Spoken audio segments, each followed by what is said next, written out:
કોમલ સમાચારની શરૂઆત કરીએ તો 7 દિવસ બાદ ગુજરાતમાં શરૂ થશે કડકડતી ઠંડીનો રાઉન્ડ। રાજ્યમાંથી અચાનક ગાયબ થઈ ગયેલી ઠંડીએ ફરી ચમકારો બતાવ્યો છે। સોમવારે રાજ્યમાં 14 ડિગ્રી સેલ્સિયસ સાથે કંડલા સૌથી વધુ ઠંડુ રહ્યું છે।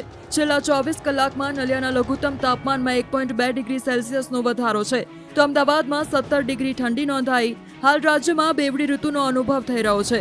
ખાસ કરીને વહેલી સવારે અને રાત્રે ઠંડીનો અનુભવ થઈ રહ્યો છે, જ્યારે બપોરના સમયમાં ગરમી અનુભવાઈ રહી છે।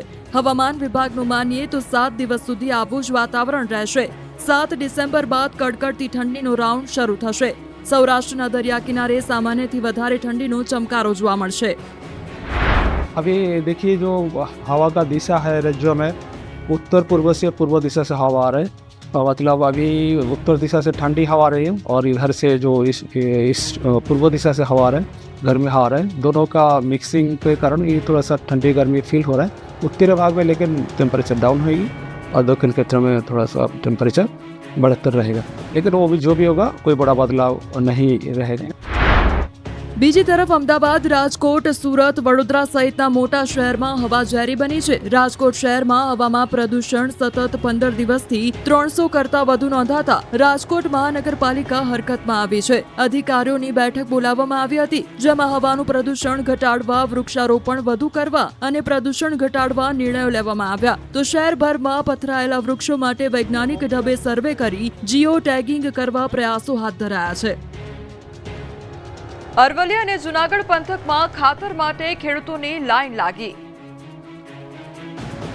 ખરા ટાણે જ ખાતર ન મળતા ખેડૂતો બેબાકડા બન્યા છે। ઉત્તર ગુજરાતથી લઈને સૌરાષ્ટ્ર સુધી ખેડૂતો ખાતર માટે લાઈનમાં ઉભા રહેવા મજબૂર બન્યા છે। શિયાળુ વાવેતર કરવા માટે ખાતરની જરૂરિયાત છે, ત્યારે જ ખાતરની કટોકટી છે। જૂનાગઢ અને અરવલ્લીમાં ખાતર માટે રોજ લાંબી લાઈનો લાગે છે।